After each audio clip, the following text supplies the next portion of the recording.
Imagine this, killing more than 1,500 enemies in war without ever stepping foot on the battlefield. That was Brandon Bryant's life. He was a drone sensor operator responsible for tracking and killing militants halfway around the world from where the trigger was pulled, a ground control station in the U.S. states of Nevada and New Mexico.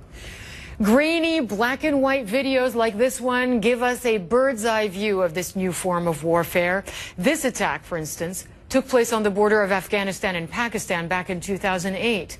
Bryant spent years helping to unleash such drones on militants and admits that he fears that one of his attacks may have in fact killed a child. Eventually, he became so disillusioned with the career that he turned down a hefty bonus to continue. He was later diagnosed with post-traumatic stress disorder, PTSD.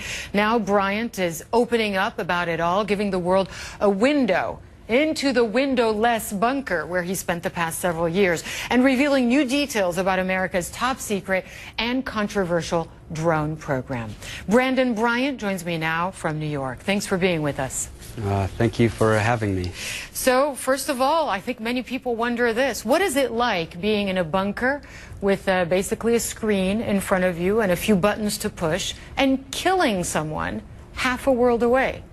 I mean, different. You're still in the war zone regardless of whether you're physically there or not. You're actually participating in the fight. But I kind of want to expand. You said over 1,500 people. I didn't personally kill those people. Those were all the people that were a part of the operations that I participated in. Mm-hmm. And I think that's a misconception that everyone thinks is like I'm personally staking claim in those kills, but that's like 5.5 years of operations. So, but you can put a number, do you think, to the actual list of targets that you killed, that you took out, or not?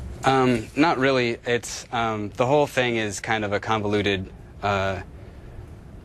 list, I guess. I never really paid attention to numbers. I didn't care about numbers. Mm-hmm. People use those to get promotions and to make themselves feel better. And when I was given that kind of diploma thing, it really shocked me. And you were given a diploma? It is like, I guess it's like a scorecard or whatever you want to call it. I don't know. It was just one of those things that I thought was the stupid. Why'd they give it to me? Because all it did was make me feel terrible about it made me question myself, it made me question my integrity, and was I really a part of these? And as far as the people that I trust that are in that area, the number is really likely to have happened over the 5.5-year period. So, what did it feel like the first time you knew that one of your actions in New Mexico or Nevada, in that bunker, resulted in the death of a human being? How did that feel? We were consistently told when I was going through training that our job was to kill people and break things, and that's like one of those mantras that people say to get themselves to be ready to do stuff like that. And I don't think that I could have ever been ready. I wasn't prepared, and it's largely my fault, but it's also the fault of the people that initiated the training. It was more the training was more imaginary than real, and I hear that they're changing that, which is good, but it still doesn't take into account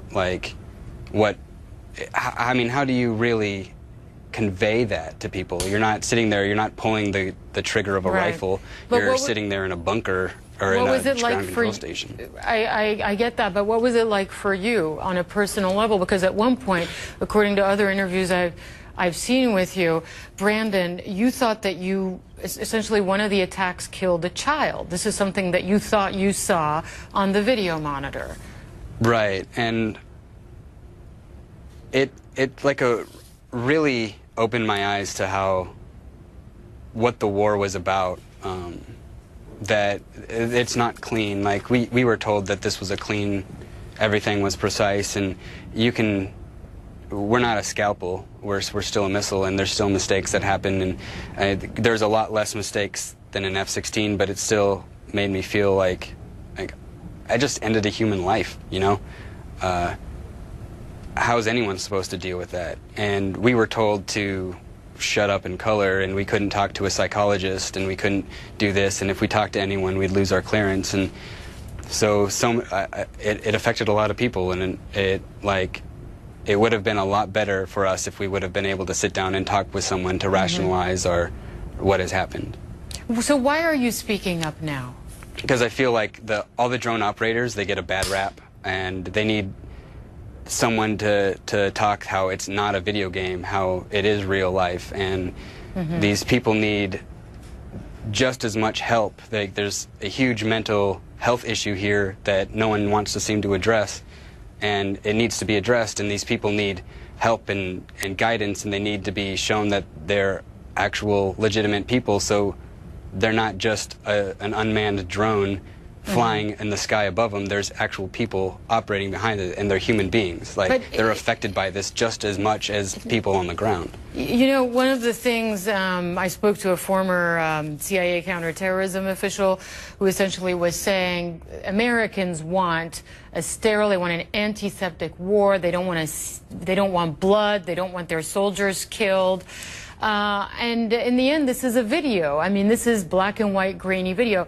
How do you explain that it still affected you, you know, as much as somebody who's out in the battlefield actually, you know, in a ground combat situation? So I don't know if you've ever heard of the knife to artillery kind of thought process, but there's a level of intimacy that goes with every action in war. And while we're not as close as someone who's knifing someone on the ground or shooting their rifle or their weapon at someone, we still have this level of intimacy where we see what we do, and we see the actions that happen. We see the immediate effect, and the effect isn't physical at all. It's completely psychological. You hear the hum of a computer.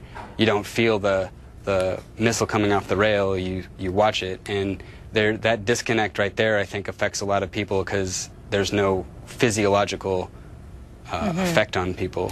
And what was the worst thing? I mean, when you look back at your years doing this, operating drones from afar, what was some of the most shocking video you saw that really to this day stays with you?